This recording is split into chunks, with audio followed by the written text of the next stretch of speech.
নবম শ্রেণীর সমস্ত ছাত্রছাত্রীদের সহজ পাঠ ইউটিউব চ্যানেলের পক্ষ থেকে আরও একবার জীবনবিজ্ঞান বিষয়ে স্বাগত জানাই। পশ্চিমবঙ্গ মধ্য শিক্ষা পর্ষদের পাঠ্যসূচি অনুযায়ী আজ আমরা জীবনবিজ্ঞানের দ্বিতীয় অধ্যায় অর্থাৎ জীবন সংগঠনের স্তর, ইংরাজিতে levels of organisation of life থেকে চতুর্থ পর্ব নিয়ে আলোচনা করব, অর্থাৎ পর্ব 4। এই চতুর্থ পর্বে একক হচ্ছে যে কোষ। আমরা প্রথমেই যদি কোর জীবনবিজ্ঞান অর্থাৎ মূল জীবনবিজ্ঞানের দিকে লক্ষ্য করি, তাহলে সেখানে প্রথমেই পাবো কি না উদ্ভিদ দেহ এবং প্রাণী দেহ। এই উদ্ভিদ দেহ এবং প্রাণী দেহের গঠনগত ও কার্যগত একক হচ্ছে যে কোষ। দয়া করে নিজের সাবস্ক্রাইব বাটনটি ক্লিক করে আমাদের চ্যানেলটি সাবস্ক্রাইব করুন ও নোটিফিকেশন সবার আগে পাওয়ার জন্য পাশের বেল বাটনটি ক্লিক করুন।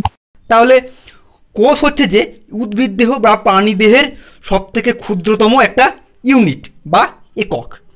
এবারে আমরা যদি কোষ সম্পর্কে কতগুলি তথ্য যদি প্রথমেই দেখে নিই, তাহলে দেখব যে একজন পূর্ণবয়স্ক বা প্রাপ্তবয়স্ক পুরুষ মানুষের দেহে প্রায় 6 লক্ষ কোটি থেকে 10 লক্ষ কোটি কোষ থাকে। এরপরে 1665 খ্রিস্টাব্দে বিজ্ঞানী রবার্ট হুক তার নিজের আবিষ্কৃত অণুবীক্ষণ যন্ত্রে প্রথম কোষ আবিষ্কার করেন। তাহলে যে কোষটি তিনি আবিষ্কার করেছিলেন সেটি হচ্ছে যে একটি মৃত কোষ। পরবর্তী ক্ষেত্রে 1674 খ্রিস্টাব্দে বিজ্ঞানী লিওয়েন হক প্রথম জীবিত কোষ আবিষ্কার করে। এর অনেক দিন পর অর্থাৎ 1932 খ্রিস্টাব্দে নল এবং রুস্কা তাদের নিজেদের আবিষ্কৃত ইলেকট্রন অণুবীক্ষণ যন্ত্রে প্রথম কোষ নিয়ে গবেষণা করে কোষ গবেষণার ক্ষেত্রে নতুন দিগন্তের উন্মোচন করেন। আচ্ছা, তাহলে এইগুলি হলো কোষ সম্পর্কে বিভিন্ন গুরুত্বপূর্ণ তথ্য।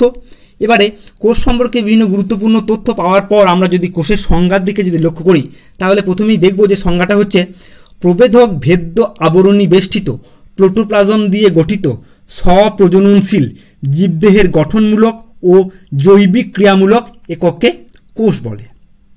তাহলে আমরা দেখেছি যে জীবদেহের কোষ আছে, সেটা উদ্ভিদ দেহই হোক বা প্রাণী দেহই হোক। তাহলে উদ্ভিদ দেহের জন্য কোষ হবে উদ্ভিদ কোষ, আবার প্রাণী দেহের জন্য কোষ হবে প্রাণী কোষ।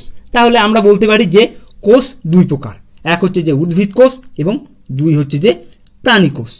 তাহলে আমরা আগে যখন বললাম যে জীবদেহের গঠনগত এবং কার্যগত একক হচ্ছে যে কোষ, সেই রকম কোষের গঠনগত একক হচ্ছে যে কোষ অঙ্গাণু। তাহলে কোষ অঙ্গাণুগুলিকে মিলিতভাবে যে আমাদের কোষের সৃষ্টি হয়, সেই কোষ হচ্ছে যে জীবদেহের গঠনগত এবং কার্যগত একক। তাহলে এই কোষ অঙ্গাণু নিয়ে যখন এত কথা হচ্ছে, তখন তাহলে কোষ অঙ্গাণু সংজ্ঞাটা কি না, আদর্শ কোষের সাইটোপ্লাজমে পর্দা বেষ্টিত বা পর্দাবিহীন যেসব অঙ্গাণু কোষের বিভিন্ন বিপাকীয় ক্রিয়া নিয়ন্ত্রণ করে তাদের কোষ অঙ্গাণু বলা হয়। তাহলে এবার আমরা সংজ্ঞা থেকে দেখতে পেলাম যে কোষ অঙ্গাণু হচ্ছে দুই প্রকার, এক হচ্ছে যে পর্দাবিহীন কোষ অঙ্গাণু, যার উদাহরণ হচ্ছে যে রাইবোজোম, আর দুই হচ্ছে যে পর্দাবিহীন কোষ অঙ্গাণু। তাহলে পর্দাবিহীন কোষ অঙ্গাণু আবার দুই প্রকার, একটা হচ্ছে যে একক পর্দাবৃত কোষ অঙ্গাণু, যার উদাহরণ হচ্ছে যে লাইসোজোম, আবার বিপর্দাবৃত কোষ অঙ্গাণু আছে, যার উদাহরণ হচ্ছে যে নিউক্লিয়াস। তাহলে এবার আমরা যখন কোষ অঙ্গাণুর সংজ্ঞা বা কোষ অঙ্গাণুর প্রকারভেদের কথা বললাম, তখন প্রাণীকোষ এবং উদ্ভিদ কোষে বিভিন্ন কোষ অঙ্গাণু সমন্বয়ে প্রাণীকোষ এবং উদ্ভিদ কোষ গঠিত।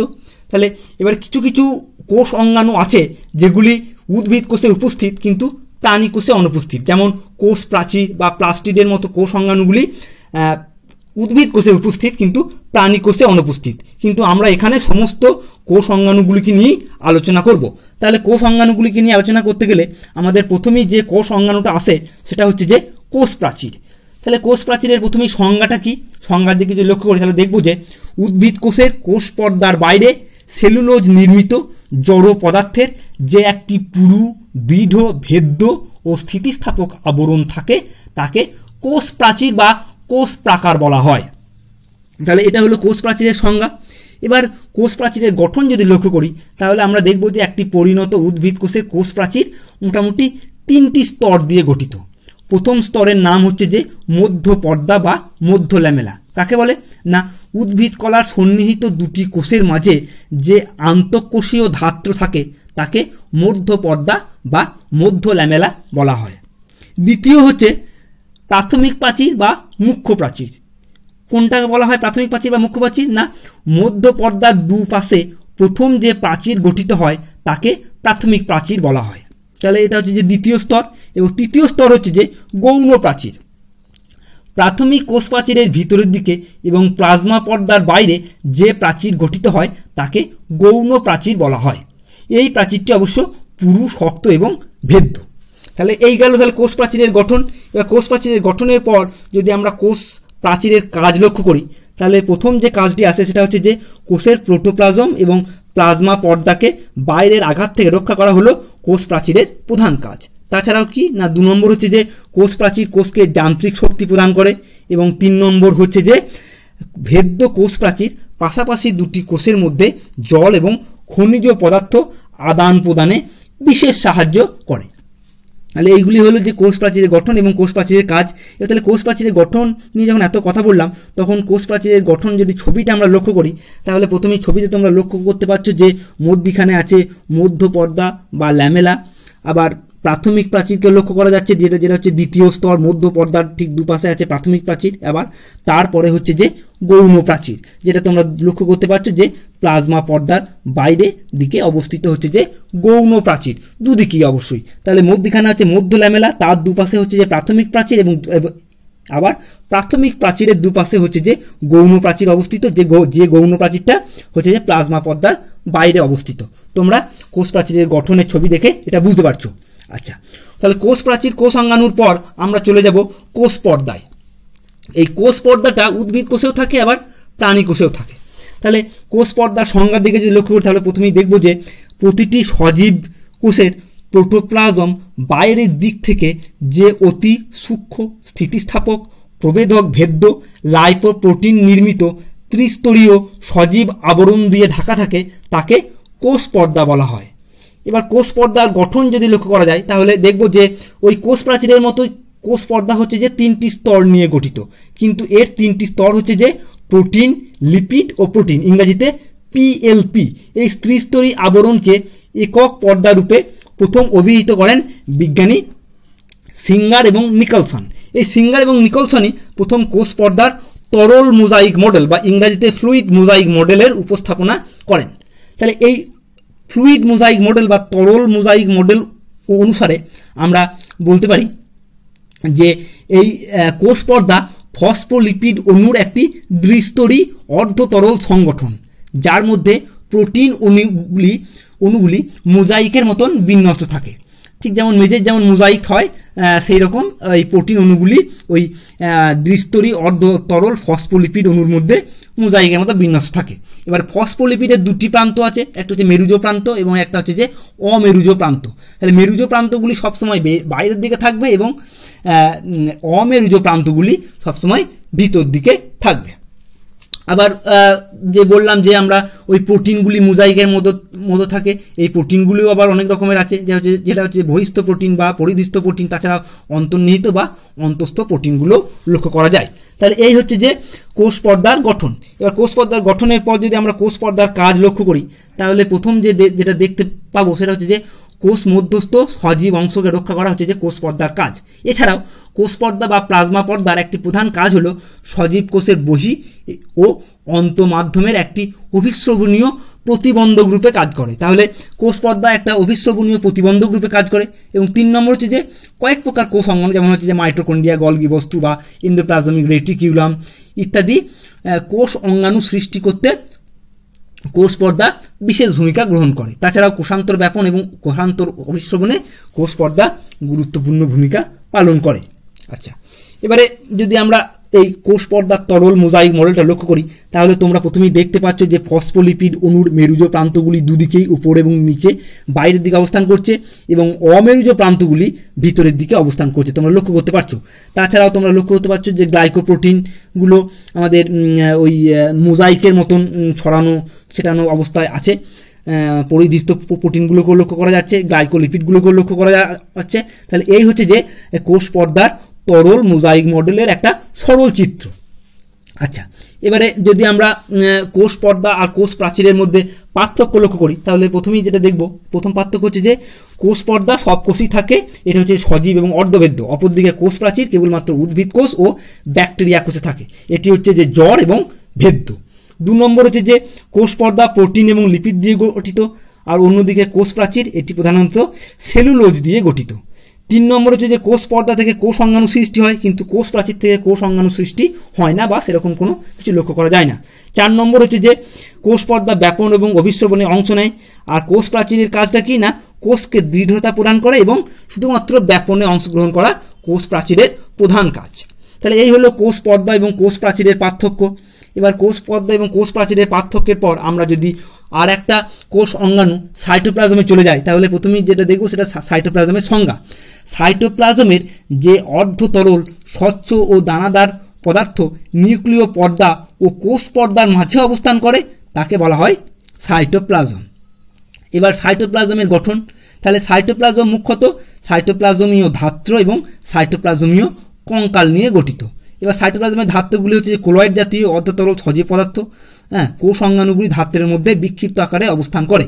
অপরদিকে হচ্ছে যে সাইটোপ্লাজমে অনুনালিকা এবং অনুতন্তুগুলি মিলে সাইটোপ্লাজমীয় কঙ্কাল গঠন করে। তাহলে এই সাইটোপ্লাজমীয় ধাত্র এবং সাইটোপ্লাজমীয় কঙ্কাল ছাড়াও সাইটোপ্লাজমে আরও 2 রকমের পদার্থ থাকে, সেগুলি হচ্ছে যে মাইক্রো উপাদান। সাইটোপ্লাজমের মাইক্রো উপাদান কোনগুলি না, carbon, hydrogen, oxygen, nitrogen, calcium, phosphorus ইত্যাদি হচ্ছে যে, তাছাড়া ম্যাগনেসিয়াম, সালফার, এগুলি হচ্ছে যে আমাদের ম্যাক্রো উপাদান।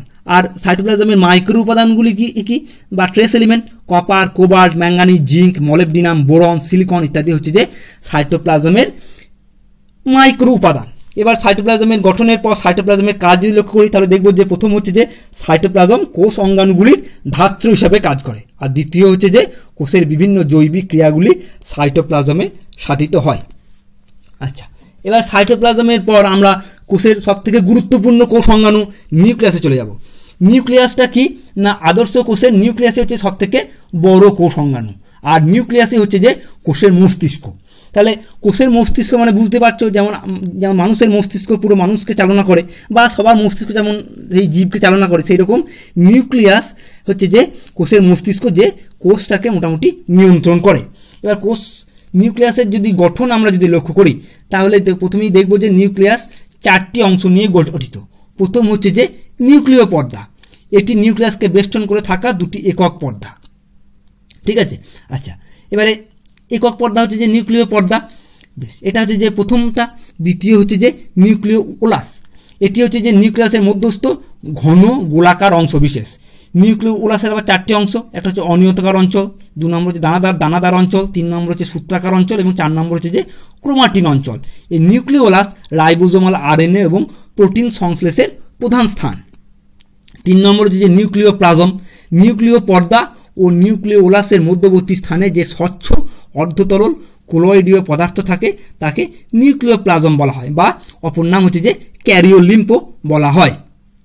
আচ্ছা, চতুর্থত হচ্ছে যে নিউক্লিয় জালিকা। নিউক্লিয় প্লাজমে অসংখ্য সূক্ষ্ম পেঁচানো সূত্রাকার অংশ থাকে, এদের ক্রোমাটিন সূত্র বলা হয়। এই ক্রোমাটিন সূত্রগুলি নিউক্লিক অ্যাসিড যেমন হচ্ছে আরএনএ বা ডিএনএ প্রোটিন দ্বারা গঠিত। এইগুলি বিভাজন হয়ে কুণ্ডলিখিত এবং সুস্পষ্ট ক্রোমোজোমের রূপ ধারণ করে। তাহলে এইগুলি হচ্ছে যে নিউক্লিয় জালিকা। আচ্ছা, তাহলে এই গেল নিউক্লিয়াসের গঠন। আমরা ছবিতে যখন লক্ষ্য করব, নিউক্লিয়াসের ছবিটা যখন দেখব, তখন আমরা এগুলো ঠিকঠাক বুঝতে পারবো।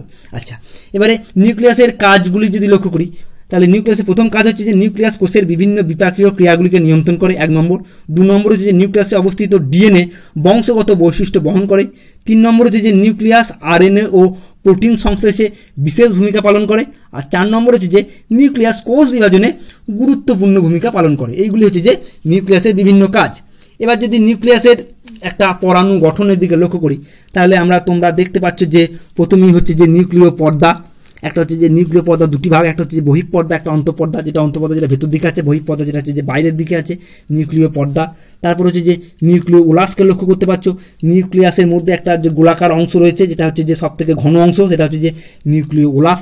তারপরে হচ্ছে যে ওই আমাদের নিউক্লিয় পর্দা এবং নিউক্লিয় ওলাসের মধ্যখানে যে একটা অর্ধতরল পদার্থ লক্ষ্য করা যাচ্ছে, সেটা হচ্ছে যে নিউক্লিয় প্লাজম, তারপরে হচ্ছে যে নিউক্লিয় জালিকা, যেগুলো হচ্ছে জালকাকার আকারে যেগুলো বিন্যস্ত রয়েছে সেগুলো হচ্ছে যে নিউক্লিয় জালিকা। তাহলে এই হচ্ছে যে নিউক্লিয়াসের পরমাণু গঠনে নিউক্লিয়াসের 4টি অংশ।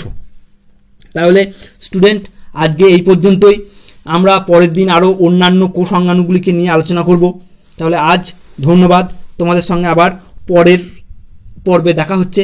আর যাবার আগে বলি, সহজ পাঠ ইউটিউব চ্যানেলটিকে তোমরা লাইক শেয়ার করো, যাতে সহজ পাঠ ইউটিউব চ্যানেলের ভিডিওগুলি বেশি সংখ্যক মানুষজনের কাছে পৌঁছে যায় বা বেশি সংখ্যক ছাত্রছাত্রীদের কাছে পৌঁছে যায়, যাতে তারা উপকৃত হতে পারে। আর তোমরা যারা সহজ পাঠ ইউটিউব চ্যানেলের ক্ষেত্রে নতুন, তাদের বলছি প্লিজ প্লিজ প্লিজ তোমরা সহজ পাঠ ইউটিউব চ্যানেলটিকে সাবস্ক্রাইব করবে। তাহলে আজকের মতো এখানেই শেষ, ধন্যবাদ।